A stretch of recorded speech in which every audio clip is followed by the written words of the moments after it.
Impacto da menopausa no processo do corpo e da saúde mental. Se você tem interesse nesse assunto, já dê o seu like, compartilhe esse vídeo com quem possa se beneficiar, que eu conto muito com sua ajuda.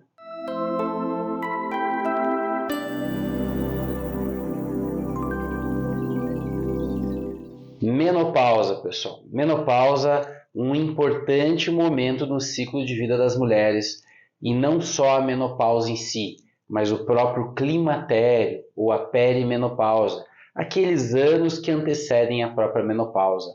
Lembrando que do ponto de vista teórico, a menopausa ela é um diagnóstico que é feito a posteriori, ou seja, depois de um ano que a mulher passa sem menstruar mais, né, na faixa dos 50, 51 anos, a gente pode dizer que a menopausa começou naquele momento, né, da última menstruação que ela teve nesse período da vida.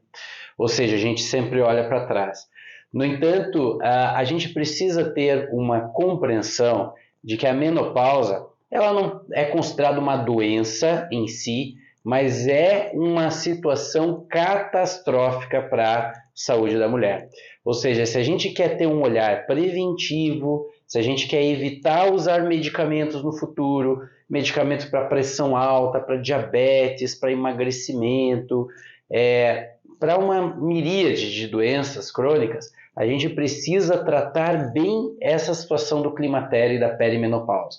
Ou seja, qual é a primeira mensagem que eu quero deixar para vocês aqui, mulheres, nesse Outubro Rosa? Você não deve começar o tratamento desse período de vida depois que você está em menopausa. Você deve começar muito tempo antes. A gente sempre diz que dentro do modelo de medicina funcional, medicina da longevidade, da medicina preventiva, você não precisa ficar doente para fazer uma intervenção. Você pode fazer essa intervenção, na realidade, desde o momento em que o casal quer ter um filho, por exemplo. Programação metabólica. Como que a gente vai preparar o ambiente uterino, a qualidade do espermatozoide, do óvulo, para que essa criança que vem aí dessa gestação, ela tenha mais saúde possível. Da mesma forma, a gente pode pensar na medicina funcional, medicina preventiva, num acompanhamento contínuo ao longo da vida. Ou seja, você não precisa esperar ter sintomas para poder tomar uma atitude. Então esse é o primeiro conceito que você, mulher, deve trazer. Se você já está aí na faixa dos 35, 40 anos e não começou o seu tratamento preventivo, então corra e comece. Porque é muito mais fácil fazer um tratamento logo no início, quase sem sintomas relacionados à perda desses hormônios importantes desse ciclo de vida, do que depois você esperar estar em menopausa e daí fazer reposição. É pior, né? Você vai perder anos de tratamento. Então, o primeiro conceito que eu gostaria é tratar antes de chegar esse momento. Aí a gente precisa entender o ciclo menstrual da mulher, que é algo bastante complexo, né? Bastante refinado do ponto de vista biológico, mas a gente tem aqui então uma linha do tempo em que nós temos o primeiro dia do ciclo menstrual, o 14º e o 28º. São momentos muito importantes do ciclo menstrual. Basicamente, didaticamente, coloquei aqui 4 hormônios importantes que definem grande parte dos fenômenos biológicos do ciclo menstrual. Nós temos, numa primeira fase do ciclo, o aumento do FSH, do hormônio folículo estimulante, que é um hormônio que é produzido lá pela hipófise, tá? Em resposta ao hipotálamo. O hipotálamo dá um comando para a hipófise gera o FSH, e o FSH vai ter uma ação importante no útero e nos ovários, tá? A partir do estímulo do FSH, nós começamos a perceber o aumento dos estrogênios no corpo da mulher. Estrogênios, eu estou falando de estradiol, estou falando de estrona, estou falando de estriol. Mas basicamente 90%, né, o estrogênio mais importante que a mulher produz é o estradiol, que é responsável por mais de 400 funções anabólicas no corpo da mulher. Né? Então, funções de anabolismo, ou seja, de construção de células, e também de reparo celular, ou seja, células que não estão boas, o estradiol consegue corrigir. Então, por aí você já vai concluindo qual vai ser o impacto da queda desse estradiol no corpo da mulher. Além disso, então, nessa primeira fase do ciclo, né? A gente vai perceber que o estradiol aumenta muito, né? E a gente vai ter também o LH, o hormônio luteinizante, que também é produzido pela hipófise, que ele tem um pico bem no meio do ciclo, no período fértil. E é justamente esse pico do LH que permite o óvulo ser, né, acontecer a ovulação, para que o óvulo saia do ovário e vá para a trompa, para uma possível gestação, preparando o corpo da mulher para uma possível gestação. Então esse LH é muito importante, esse pico de LH, porque a partir do momento em que a mulher ovula, onde era o óvulo no ovário, passa a se formar o que a gente chama de corpo lúteo. Né? Então, esse corpo lúteo, que é proveniente de uma cicatrização do lugar onde o óvulo saiu, lá no ovário da mulher, ele vai produzir também um hormônio que é essencial, que é a progesterona. Vocês podem ver que a progesterona está em azul e ela aumenta na segunda fase do ciclo.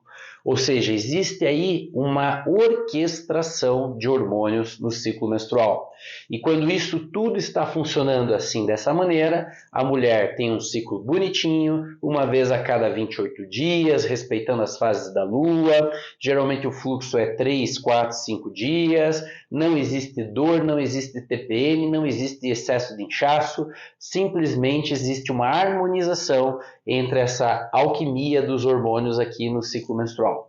Porém, o que vai acontecendo com uma mulher, então, que vai se aproximando dos 35, dos 40, 45 anos, dependendo de cada mulher? Ela passa a não ovular todo o ciclo. Esse pico de LH já não é tão pronunciado, então não vai gerar em todo o ciclo menstrual o corpo lúteo. E a partir da não formação desse corpo lúteo, você vai ter uma baixa da progesterona. Geralmente, as mulheres passam a ter uma diminuição substancial da progesterona no começo, nesse processo de climatério e menopausa. É o primeiro hormônio que geralmente cai. E depois, mais na frente, também a secreção dos estrogênios, em especial do estradiol, também vai diminuir. Ou seja, começam a ter muito mais sintomas.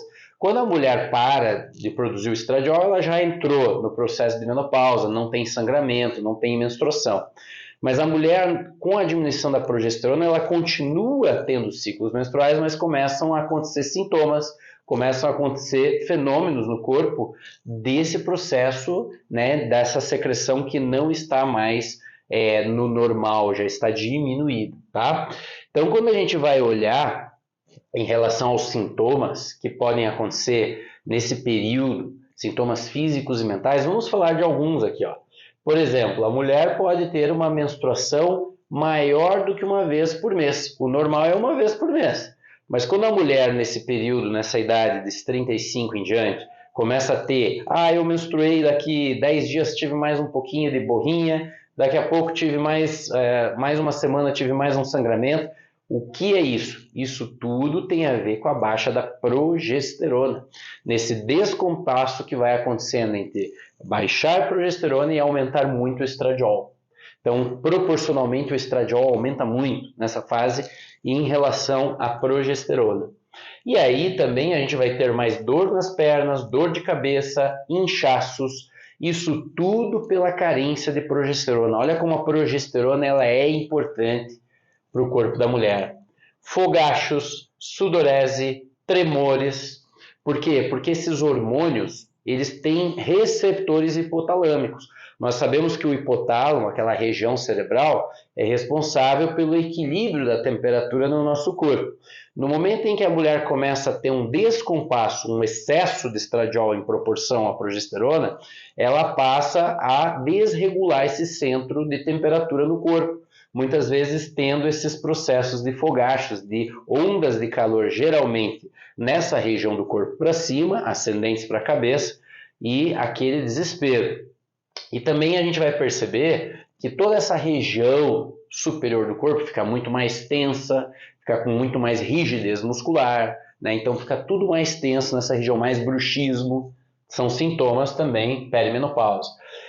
Não posso deixar de falar que o sono vai ficar mais leve, a mulher tende a acordar mais facilmente, ela passa a se incomodar mais com o ronco do marido, né? Ela passa a qualquer barulhinho desperta ela, justamente por ela não conseguir aprofundar no sono, né? E por ela estar nesse descompasso desses hormônios no corpo dela.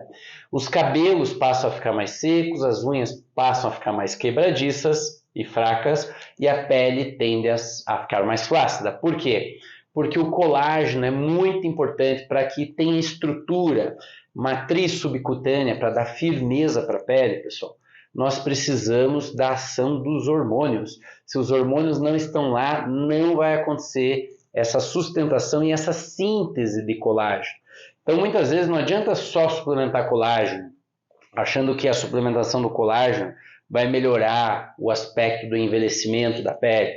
Na realidade, você precisa ter uma modulação hormonal, você precisa ter uma reposição hormonal adequada para o seu corpo, para que esse processo do envelhecimento e da perda do colágeno se torne mais lento e você possa desfrutar de uma pele mais saudável. Então, o hormônio é importantíssimo, não adianta ter só os nutrientes, mas não ter o hormônio para sinalizar essa matriz subcutânea. Além disso, a mulher passa a ter mamas mais gordurosas, né? Então começa a ter uma queda das mamas. Isso impacta muito na questão da autoestima da mulher. A mulher se incomoda com isso. Sabendo que o estradiol e a progesterona são importantíssimos para a questão óssea, né? No caso, a progesterona, ela estimula a osteogênese, a formação de osso. E o estradiol diminui a reabsorção, ou seja, o desgaste. Uma tem ação nos osteoblastos e outra tem ação nos osteoclastos. E essa ação desses dois hormônios é importantíssima para manter a massa muscular, para manter a massa óssea, ou seja, se eu perco, né, esses hormônios, eu passo a ter um processo que é contínuo, lento e inexorável de osteoporose, que começa com osteopenia, mas que vai evoluindo para uma osteoporose. Uma situação completamente prevenível, ou seja, com o tratamento médico atual, eu consigo prevenir essa instalação da osteoporose. Passa a ter mais incontinência urinária pela flacidez na região, muitas vezes pelo processo neurológico da bexiga também, que passa a acontecer com a falta dos hormônios, queda da libido, ressecamento vaginal, mais atrofia da vagina, o orgasmo fica menos intenso, aumento do colesterol, porque no momento em que eu tenho queda desses hormônios, progesterona, estradiol, testosterona, estriol, estrona, são hormônios esteroidais. E no momento que eu tenho queda, o meu corpo vai tentar compensar isso e ele vai sintetizar muito mais colesterol, tentando fazer o corpo produzir esses hormônios, porém, não existem mais as enzimas, né? Essas proteínas especializadas que fazem essas mudanças conformacionais da molécula do colesterol, transformando-a em hormônios. Ou seja, meu colesterol começa a aumentar no corpo. E é claro que o risco cardiovascular, não pelo colesterol em si, mas pelo estresse oxidativo que a falta de hormônio produz, vai aumentar o risco de aterosclerose. Fadiga, cansaço, diminuição de massa muscular, muito relacionado também à queda da testosterona. A gente tem queda de progesterona, depois de estradiol e testosterona. Às vezes a testosterona até vem logo no início, junto com a queda da progesterona. Vai dar mais fadiga e cansaço. A mulher passa a ter aumento dos problemas dentários e às vezes perdas dentárias. É uma coisa muito séria. Mulheres que fazem reposição hormonal têm muito menos perda dentária do que aquelas que não fazem. Ou seja, mostrando a ação dos hormônios aí nos dentes. E aumento da depressão, da ansiedade e do pânico. Por quê? Porque no cérebro, pessoal, o estradiol, a progesterona, a testosterona, todos eles têm receptores, né, no cérebro e eles ativam vários processos de síntese neuronal, de diminuição do estresse oxidativo, da neuroinflamação, de fatores neurotróficos, aumentam fatores neurotróficos cerebrais, aumenta a sinaptogênese, ou seja, plasticidade cerebral. Se eu tenho queda desses hormônios, eu passo a ter, né, um problema, todas as doenças neurológicas aumentam. E aí a gente sabe que depressão, ansiedade, muitas vezes tem a ver com neuroinflamação, né? E aí às vezes a pessoa vai no psiquiatra pegar o remédio, mas na verdade a reposição hormonal faria a reversão desse quadro. Então, em suma, todos esses sintomas podem estar relacionados e tem outros que eu não coloquei aqui, mas falando sobre o que a medicina tem a propor para essa mulher, reposição hormonal. Não há nada que consiga comparar o resultado de uma mulher que faz reposição hormonal já durante o climatério e perimenopausa. Por quê? Porque o hormônio, pessoal, ele é o que está faltando no corpo. É a molécula mestra que vai dar essa sinalização dessas 400 funções, mais 300 da progesterona, mais 300 da testosterona. Ou seja, você não consegue comparar o benefício usando fitoterápico. O estilo de vida é importantíssimo, mas ele não vai conseguir dar o resultado que um hormônio dá. Portanto, reposição hormonal isomolecular, com hormônios bioidênticos, ela, a princípio, está indicada para todas as mulheres. Uma ou outra contraindicação precisa ser avaliada clinicamente com o médico, né, na consulta. Por isso que a gente passa 1h30 avaliando detalhadamente todos os fatores. Mas, em geral, vai estar indicado nas mulheres reposição hormonal. E no momento em que ela começa a fazer a reposição hormonal, é uma outra vida, é uma outra qualidade de vida, ou seja, ela passa a recuperar autoestima, passa a ter libido, passa a ter massa muscular, passa a emagrecer, uma série de benefícios. A pele vai ficar melhor, ou seja, você precisa procurar um profissional que faça essa reposição hormonal isomolecular, não a reposição de farmácia, com remédio, com molécula alterada, acetato de alguma progestina, alguma progesterona alterada, um estradiol alterado. Não, isso não deve ser feito. Mas a reposição bioidêntica isomolecular deve ser feita. E você precisa procurar um profissional que saiba fazer isso. E não é só o ginecologista, obviamente. Você pode procurar um médico integrativo, com uma abordagem integrativa, que vai poder te ajudar nesse processo. Hoje o vídeo ficou longo, mas em sumo, essas importantes informações que vocês precisam saber, comecem a tratar preventivamente. Não esperem ter sintomas. Ah, eu não tenho sintoma, então eu não vou tratar. Está errado. Isso não é o pensamento certo. Você vai ter, mesmo que não tenha sintomas, consequências em não tratar, não fazer sua reposição hormonal bem acompanhada e um bom estilo de vida.